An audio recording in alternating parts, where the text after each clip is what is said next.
Welcome back to my channel. In this video lecture, we will cover a new chapter of chemistry, that is organic chemistry. So, organic compounds are the hydrocarbons and their derivatives, and organic chemistry is that branch of chemistry that deals with the study of these compounds. The atomic number of carbon is 6 and its electronic configuration is 2, 4, that is, it has 4 valence electrons. Thus, carbon is always tetracovalent, that is, it forms 4 covalent bonds with other atoms. Catenation is the self-linking property of carbon, and this is the main reason of existence of such large number of carbon compounds. Then classifications of organic compounds are classified into two, acyclic and cyclic. Cyclic is classified into two, homocyclic and heterocyclic. Homocyclic is divided into two, alicyclic and aromatic. And aromatic compounds are two types, benzenoid and non-benzenoids. Then functional groups.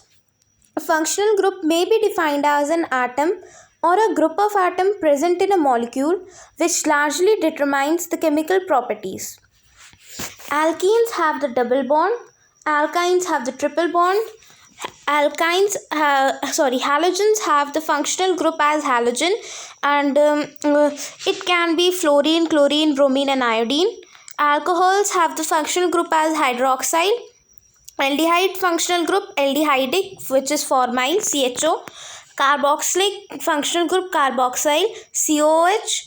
Acid amides are of functional group is amides, that is CO and H2.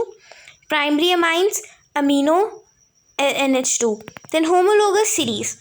Homologous series is defined as a family or group of structurally similar organic compounds, all members of which contains the same functional group, show a gradation in physical and similarity in chemical properties, and any two adjacent members of which differ by CH2 group. The individual member of this group are called homologous, and the phenomenon is called homology. Then nomenclature. Organic compounds deals with millions of compounds. In order to clearly identify them, a systematic method of naming known as IUPAC system of nomenclature is adopted. The names are such that listener can deduce the structure from it. The IUPAC name consists of three parts: prefix, word root and suffix. Nomenclature of alkanes, straight chain alkanes. The names of such compounds is based on their chain structure and end with suffix "ane" and carry a prefix indicating the number of carbon atom present in the chain. Then branch-chained hydrocarbons. First, the longest carbon chain in the molecule is identified. The numbering is done in such a way that the branched carbon atom get the lowest possible value. The names of the alkyl groups attached as a branch are then prefixed to the name of the parent alkane, and its position is indicated by numbers. Then the lower number is given to the first in alphabetic order. Then the carbon atom of branch that attaches to the root alkane is numbered 1. Organic compounds having functional group. The longest chain of carbon atom containing the functional group is numbered in such a way that the functional group attached to the carbon atom gets the lowest possible number in the chain. When there are more functional groups, then the priority order is followed as this. Please take the screenshot of it. It may help you. Then next topic, isomerism. Two or more compounds having the same molecular formula but different physical structure and chemical properties are called isomers, and this phenomenon is called as isomerism. This is divided into three: chain isomerism, position isomerism, functional and metamerism. Chain isomerism, when two or more compounds having same molecular formula but different carbon skeletons.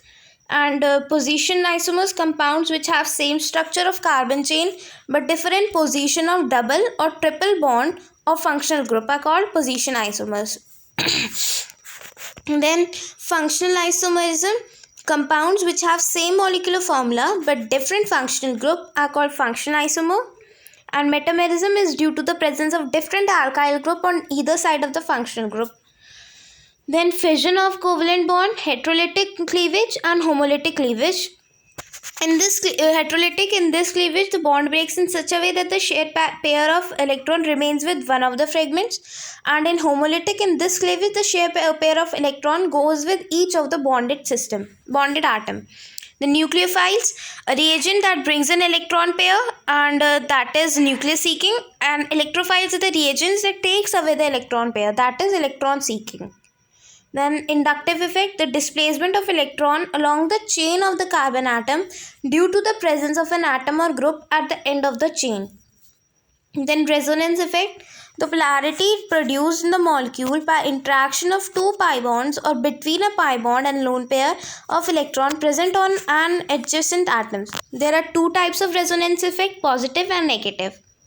In methods of purification of organic compounds, sublimation, crystallization, distillation, fractional distillation, distillation under reduced pressure, steam distillation, differentiation, extraction, and chromatography. Then qualitative analysis of organic compounds, detection of carbon and hydrogen. It is detected by heating the compound with copper oxide in a hard glass tube. When carbon present in the compound is oxidized to CO2, which can be tested with lime water, and hydrogen is converted to water, which can be tested with anhydrous copper sulfate, which turns blue.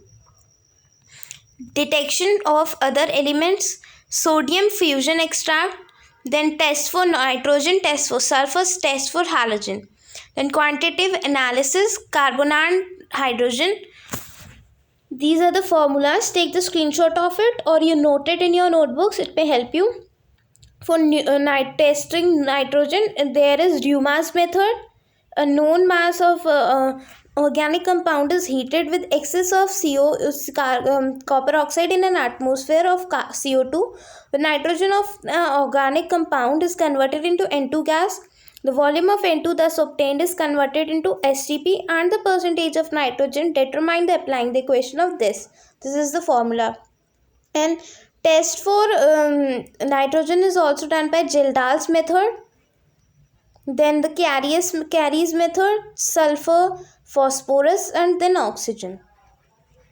So for quantitative analysis of nitrogen, we have three methods: Dumas method, Gildat's method, and Carey's method. I have marked the formulas. You just note it down in your notebooks. It may help you. So this much for today's video. Hope you liked it and understood it. Thank you for watching my video. Please don't forget to like, share, and comment. And don't forget to subscribe my channel. Till then, bye-bye. Thank you.